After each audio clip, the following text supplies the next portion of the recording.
Okay, welcome to my channel. Okay guys, huwag niyong kalimutang mag-subscribe.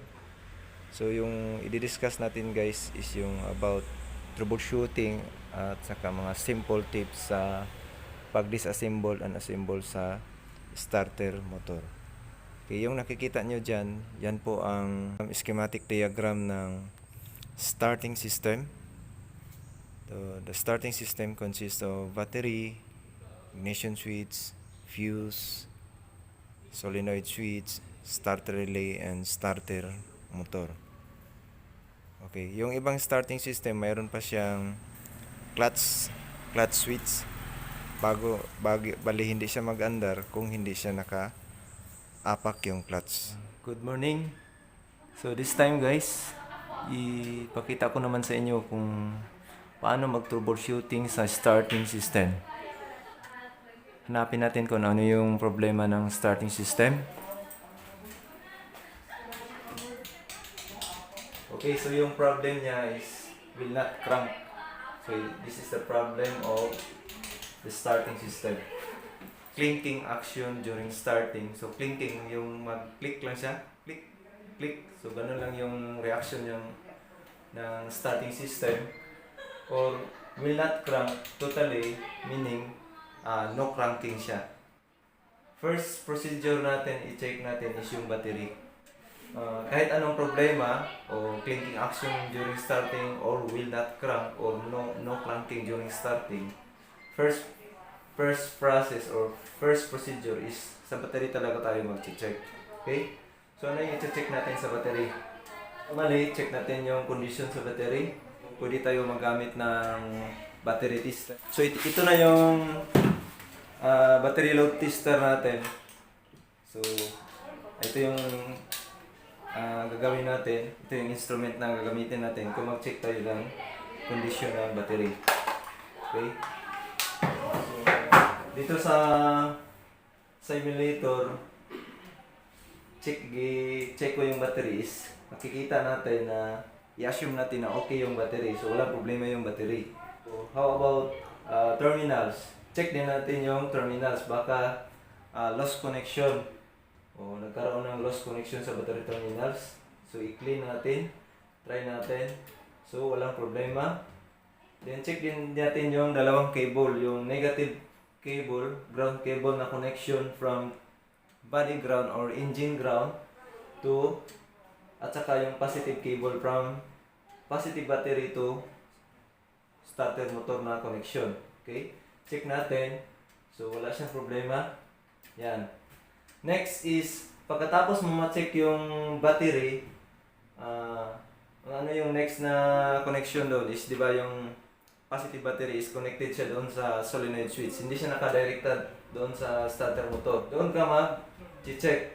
So, i-check natin yung connection ng solenoid. So, baka dito siya nagkaroon ng lost connection. So, hindi ka pwede na mag-check diretso sa starter motor. Kasi ito yung last part. So, pag dito na sa starter motor is major problem na siya. So, dito talaga yung first na checking natin. Check natin.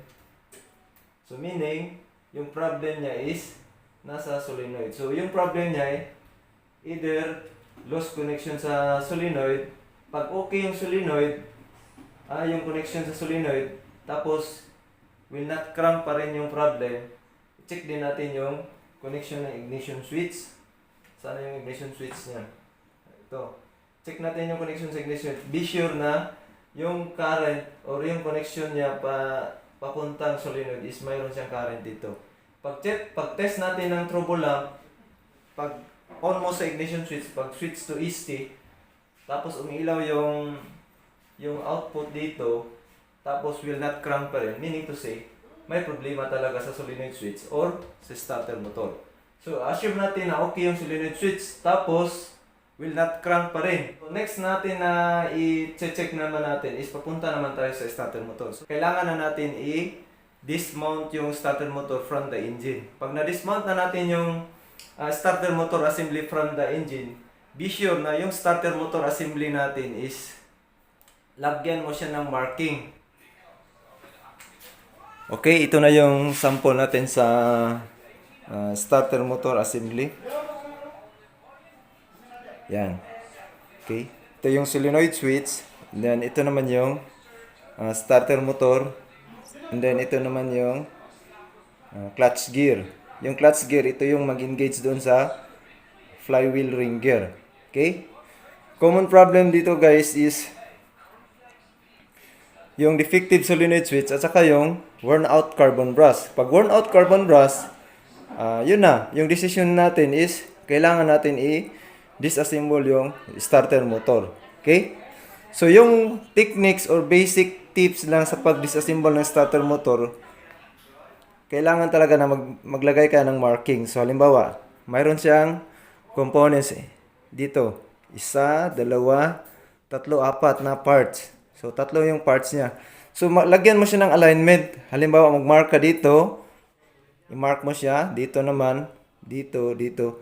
At saka dito, at saka dito. So, ang purpose niyan is para mag-align siya pagbalik mo, pag-assemble mo ulit sa starter motor. Yun lang ang pinaka-importante. Pati rin dito sa solenoid switch. Maglagay ka rin ng palatandaan para pagbalik mo, maibalik mo siya sa original na position. Common problem sa starter motor, dito yung i-check natin is yung bushing. Dapat hindi maluwag tong bushing. Tapos, itong clutch gear, dapat gumagana yung tinatawag na overrunning clutch. Tinatawag siyang overrunning clutch kasi one-way clutch siya. Mapapansin natin, maikot siya, one direction. Pag ibalik natin, matigas siya, So, ganyan siya. So, meaning, gumagana pa yung clutches niya. Ito yung sample sa ito yung reduction gear na starter motor. Okay? Yan o. Yan siya. Yan siya. So, ito yung mapapansin natin yung reduction gear starter motor. Yung motor at saka yung clutch gear is hindi siya naka-align. Meaning, mayroon siyang gear. Dito, yung drive gear niya is small gear siya. Yung sa clutch gear or sa reduction gear is mas bigger size compare sa drive gear, sa driven gear. So, yun ang tinatawag na reduction gear. Lang ang common na problem sa starter motor, yung worn out carbon brass at saka yung sa bushing or sa bearing. Pag ganito na type na starter motor is yung bearing yung problem niya.